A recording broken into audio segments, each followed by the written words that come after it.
Before undertaking any work demonstrated in our videos, please check out the disclaimer on our website. Where possible, we've also included a link to the disclaimer in the video description. In this video, we're looking at fitting mount kits to Fox, RockShox and Cane Creek shocks, including the older style 16mm versions. First of all, let's look at our bushing options.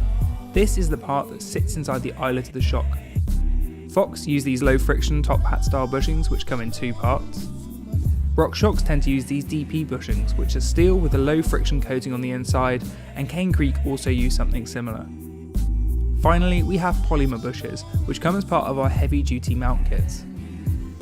Fox and most RockShox use a 12.7 internal diameter bush with a 15mm outer diameter.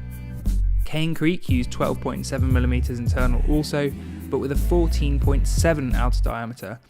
This is important to know, we'll explain shortly. Some older models of Cane Creek have a 16mm outer diameter, which again we'll get onto in more detail in a bit. Remember, removal of bushings can damage the bushing if you're not careful. However, most of the time you're going to be replacing worn out ones with new ones, so it's not a problem. Firstly, let's look at removal and fitting of a full mount kit on a Fox shock. We'll start with the pin, O-rings and spacers removed, as that's easy.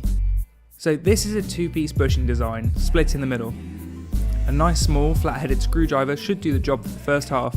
You're looking to very carefully push the bushing out of the eyelet, not lever it out like you might with a fork seal.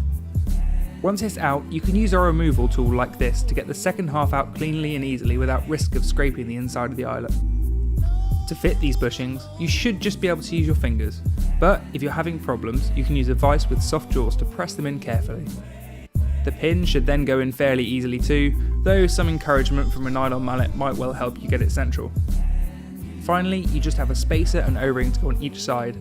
O-ring first to seal the bushing's internal surface from any dirt ingress, and then just push the spacers onto each side.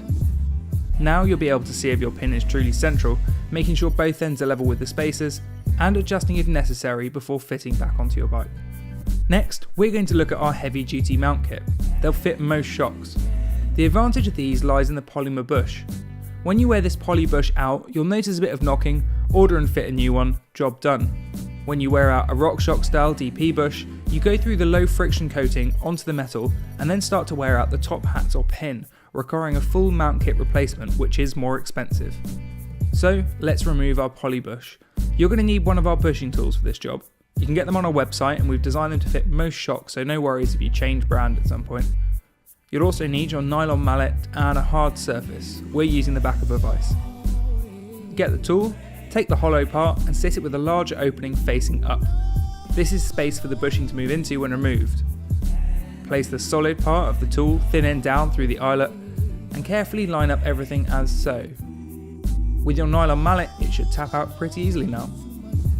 To install your new poly bush, flip this bottom part of the tool over with the smaller opening now facing up. This has a larger surface area for the bushing to stop on when you fit it. The bushing goes onto the thin end of the other half of the tool and you line it up just like before, making sure it's all straight and then very carefully tap it in. With the heavy duty pin, you might be able to locate it by hand, however do keep your nylon mallet handy. This kit now has two flat O-rings on first, then two aluminium spacers, all fitted by hand.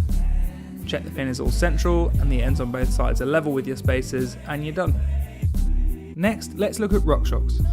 Removal and fitting of the DP bush is exactly the same as with the heavy duty kit, so we won't repeat ourselves, just rewind a bit if you've skipped through. The difference is that when the bush is fitted, instead of a pin, you usually fit metal top hats here. These should just press in by hand, but you can use a soft jawed vise to carefully press them if needs be. And you're done. Finally, Cane Creek. Now, remember that the outside diameter of these bushes, and therefore the inside diameter of the shock eyelet, is 14.7mm, not the 15mm you see on RockShox and Fox. What a lot of people do is make the mistake of using a Fox tool they have lying around. This tool has a 15mm outside diameter. In case you haven't seen the problem here, that means that if you use it on your 14.7mm Cane Creek, you're essentially going to stretch your eyelet out, assigning it to the bin and handing over a load of money to get it replaced. So if you have a Cane Creek tool, then that's fine, or get one of ours, which as we've previously said will fit pretty much any shock. We've even built this nice chamfer here so you don't damage the shock casting on your Cane Creek. Removal and fitting of this bushing is exactly the same as with our heavy duty mount kit, only you have to be careful to line that chamfer up to avoid damage. So if you've skipped onto this section, rewind a bit to see how it's done. Finally, the Cane Creek 16mm. This is the older style bushing. If you want to remove and replace the entire thing, you're going to need the special Cane Creek tool. What this bushing is though, is a 14.7mm new style bushing pressed into a poly sleeve all as one unit. What you can do here is just use our bushing tool to remove and refit this central section, again just like with a heavy duty kit, and use that chamfer to avoid damaging the casting. And we're all done.